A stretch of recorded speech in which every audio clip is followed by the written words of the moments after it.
picture pre-modern Japan, what comes to mind? Probably samurai, right? Or maybe castles and shoguns. But what if I told you the real engine of its economy, the very thing that connected its islands and fueled its massive cities, wasn't a warrior, but a boat? A very special, incredibly clever wooden boat called the wasen. So with that, Japan Deep Dive Report Yokoso. Welcome. These remarkable boats, they raise a really fascinating question for us.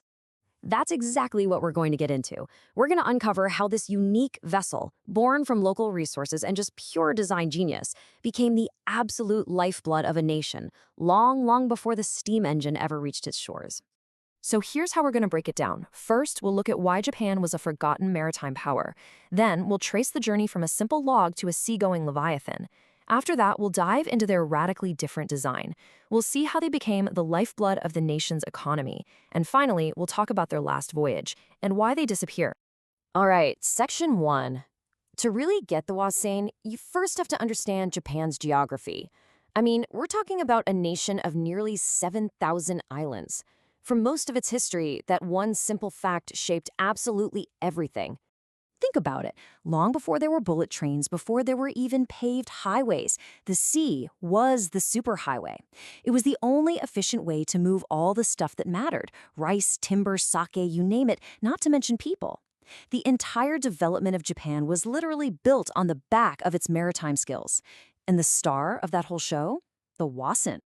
So what exactly is a wasen? Well, the word itself tells you a lot. Wa means Japanese, and sen means boat. Simple enough, right? Japanese boat.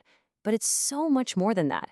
It's this entire tradition of shipbuilding that evolved in total isolation, creating a vessel that was just perfectly tuned to its home environment. But of course, these sophisticated ships didn't just appear out of thin air. Which brings us to our next chapter. How did this remarkable vessel even come to be? Well, its story begins in about the most humble way you can possibly imagine, all the way back in Japan's prehistoric Jomon period. Meet the granddaddy of every Japanese boat, the Maruki Bune. The name literally means log boat. That's it. People in the Jomon period would find a giant log and just painstakingly hollow it out. It was a simple but incredibly effective canoe for fishing and getting around. This little dugout was the seed from which everything else grew. And you can really see that slow, deliberate evolution right here. For centuries, if you wanted a bigger boat, you just joined a few of those dugouts together. Then, in the medieval period, you get a key innovation. They start adding planks to the sides for more cargo room. But the real revolution, the moment the true wasen was born, is that final step in the 16th century. Shipbuilders finally ditched the dugout base altogether and learned how to build the entire hull from planks. This was a complete game changer. Okay, part 3.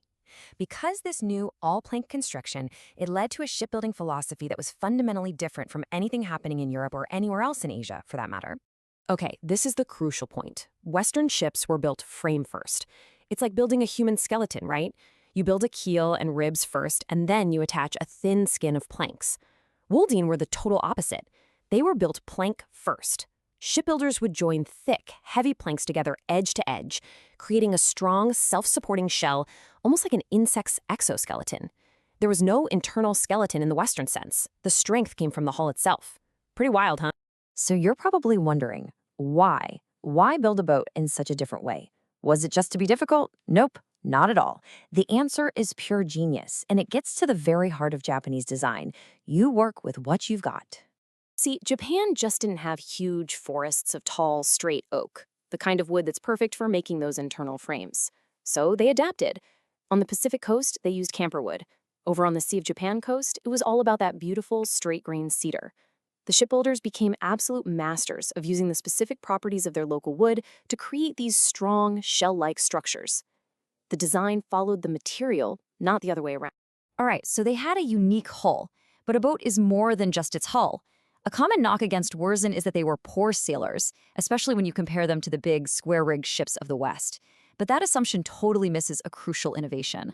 So check this out. In the mid-Edo period, shipbuilders perfected a coastal trader called the bizaisen, and they made one critical change to the sail. They removed the bottom support beam. This little tweak allowed the bottom of the large sail to billow out like a modern parachute. And that shape didn't just catch the wind from behind, it generated aerodynamic lift, just like an airplane wing.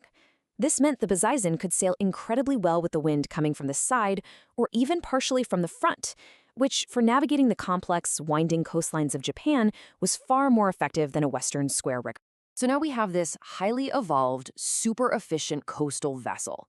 This technology didn't just exist in a vacuum, it became the actual circulatory system for one of the largest and most sophisticated pre-industrial economies on Earth. During the Edo period, these ships established two massive shipping arteries. The Higashimawari, or the eastward route, brought goods from the north down the Pacific coast to the capital, Edo, what we now call Tokyo. The Nishimawari, the westward route, was even more ambitious.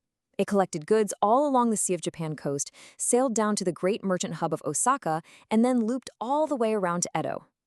For the first time ever, these routes connected the entire country into a single, integrated market.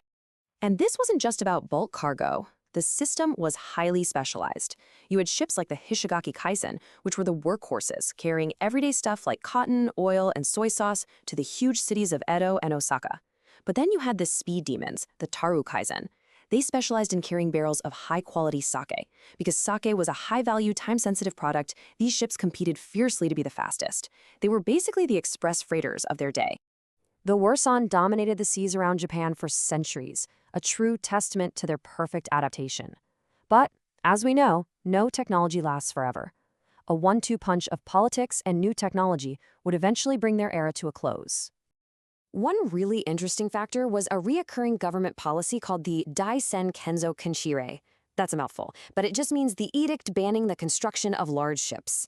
This was a political move by the central government to stop powerful regional lords, the daimyo, from building up their own private navies. And while the rule was often ignored for commercial ships, it definitely stifled the development of large, ocean-going vessels. But the decisive blow came from the outside. When Japan reopened to the world in the mid-19th century, it was confronted with Western shipbuilding technology, steam power, iron hulls, and the frame-first method that was just better suited for building massive ocean-going ships. The age of the wooden coastal sailor was coming to an end. The decline, as you can see here, was gradual but total. First, hybrid ships appeared, combining Japanese hulls with Western rigging. By the early 20th century, that iconic single sail had all but disappeared. And today, the final step is complete. You literally cannot find a single traditionally built, pure wasan operating on the seas of Japan. The tradition, once the lifeblood of the nation, has just vanished. But their disappearance doesn't erase their importance. The legacy of the wasagen is this powerful reminder that innovation isn't always about finding a single best solution. It's about finding the right solution, a perfect harmony between your purpose, your environment, and the materials you have to work with. And that leaves us with a final thought.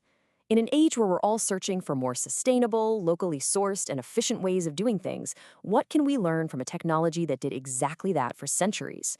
The boats themselves may be gone, but the philosophy behind them is more relevant than ever.